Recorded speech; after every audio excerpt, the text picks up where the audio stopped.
I see. Yeah, I think, and you get that in a much more rarefied way in high church Catholic settings where you have beautiful music.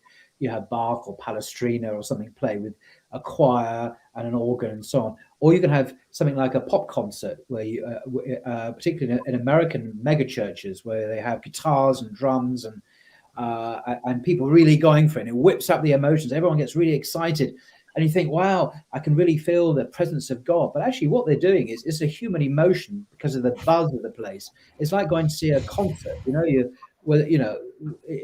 all hyped up, and you come away feeling, wow, isn't Christianity amazing? But what you've actually experienced is a very human thing, and you compare that with if you have congregational prayer at a mosque, no music at all, obviously, and depending on the time of day, you may only just hear the person who, the imam reciting the Quran. So it's very sober and it's very understated. I mean, aesthetically, and so you can really, in your presence, you can be there and focus, and not just be taken up with the beat and the music and the charisma of the preacher, who, if he's really good, well, like a good salesman, he's trying to sell you something.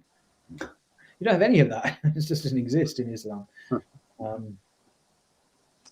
as I'm trying to say is, there's a reason why it doesn't exist in Islam. So I think there is a sense of it reminds me of that hadith when I can't remember. I think it was in Bukhari when but Muhammad had a vision. He was offered a choice between milk and wine, and he chose milk to drink and not wine.